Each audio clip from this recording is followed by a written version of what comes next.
Ein Abenteuer im Wald. Es war ein wunderschöner Sommermorgen. Die Sonne blinzelte durch die weißen Gardinen und der Duft von frischen Brötchen zog durchs Haus.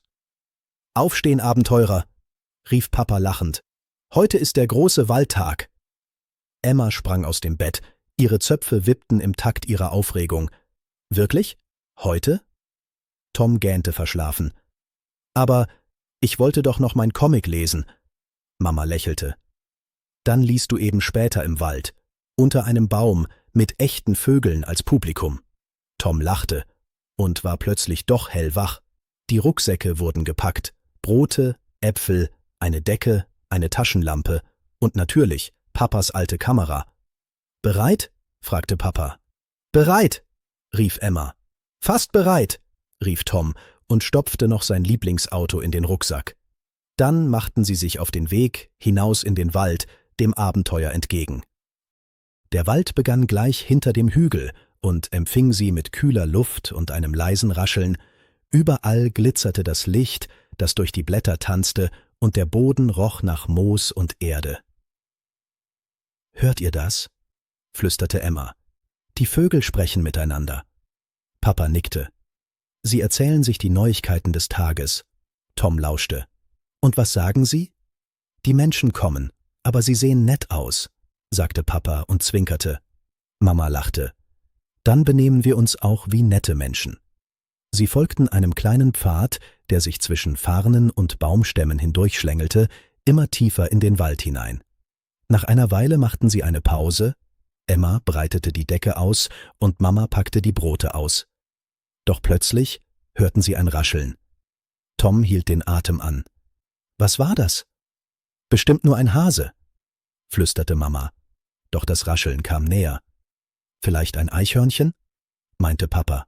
»Oder ein kleiner Waldgeist?«, sagte Emma mit leuchtenden Augen. Da bewegte sich etwas, die Äste wackelten, und dann sprang heraus.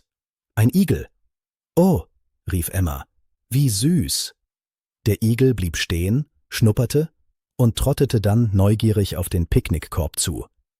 »Vielleicht mag er auch ein Stück Apfel?«, fragte Tom. »Nur ganz wenig«, sagte Mama sanft.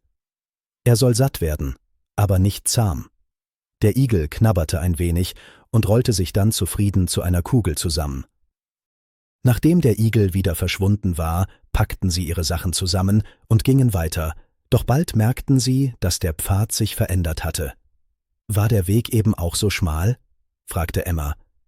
»Ich glaube, wir sind falsch abgebogen«, meinte Papa nachdenklich. Tom sah sich um. »Ich erkenne diesen Baum nicht.« Mama blieb ruhig. »Keine Sorge, wir sind ja nicht allein. Wir haben den Kompass.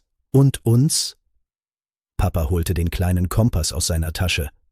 »Na also, wir müssen nach Norden.« »Und wo ist Norden?«, fragte Tom skeptisch. »Da, wo das Moos am meisten wächst«, erklärte Papa mit einem Augenzwinkern. Sie lachten alle und fühlten sich gleich wieder sicherer.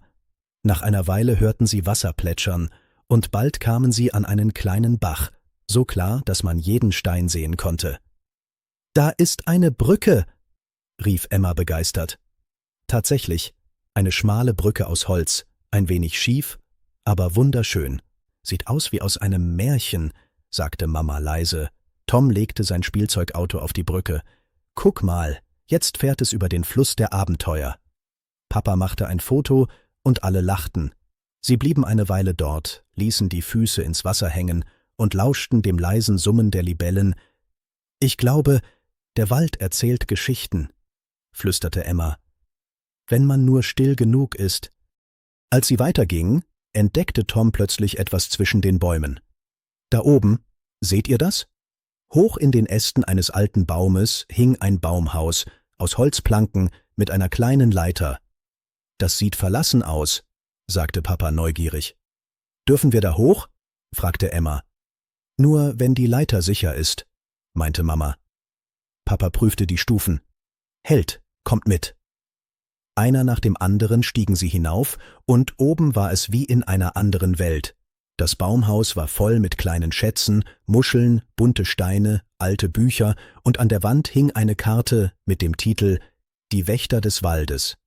Vielleicht waren hier früher Kinder, die auch Abenteuer erlebt haben, flüsterte Emma ehrfürchtig. »Oder vielleicht sind sie immer noch hier, in den Geschichten des Waldes«, sagte Mama leise. Langsam wurde es Abend und die Sonne malte goldene Streifen auf die Bäume. »Wir sollten zurückgehen«, meinte Papa, »bevor es dunkel wird.« Dunkel. Doch kaum waren sie ein paar Schritte gegangen, flackerte plötzlich ein Licht zwischen den Ästen, hell, weich und schwebend. »Ein Glühwürmchen?« fragte Tom. »Oder 100 davon«, rief Emma begeistert. Tatsächlich, überall begannen kleine Lichter zu tanzen, wie winzige Sterne, die sich im Wald verirrt hatten. »Das ist das schönste Licht, das ich je gesehen habe«, sagte Mama leise. »Das ist das Geschenk des Waldes«, flüsterte Papa. Und so blieben sie noch eine Weile stehen, Hand in Hand, umgeben von einem Meer aus Glühwürmchen, bis der Himmel dunkel wurde. Als die ersten Sterne erschienen, machten sie sich auf den Heimweg. »Wir waren heute richtig mutig«, sagte Tom stolz. »Und freundlich«, ergänzte Emma. »Und hungrig«, lachte Papa. »Dann gibt es zu Hause heiße Schokolade«, versprach Mama. Der Weg führte sie zurück durch den Wald, über den Bach, an den schlafenden Igeln vorbei, bis sie das erste Haus von Sonnental sahen. Das Abenteuer war vorbei. Aber in ihren Herzen leuchtete es weiter. Seit diesem Tag erzählten Emma und Tom jedem von ihrem großen Waldabenteuer mit echten Igeln, geheimen Brücken und leuchtenden Sternen im Gras. Und immer wenn sie wieder spazieren gingen, suchten sie nach dem Baumhaus und flüsterten: »Danke, lieber Wald, für deine Geschichten. Denn manche Abenteuer findet man nicht, sie finden dich.« Liebe Kinder, das war die Geschichte von Mama, Papa, Emma und Tom und ihrem Abenteuer im Wald. Wenn ihr das nächste Mal durch den Wald spaziert, haltet die Augen offen, vielleicht fliegt ein Glühwürmchen nur für euch. Schlaft gut, träumt schön und glaubt daran, dass die Welt voller kleiner Wunder ist.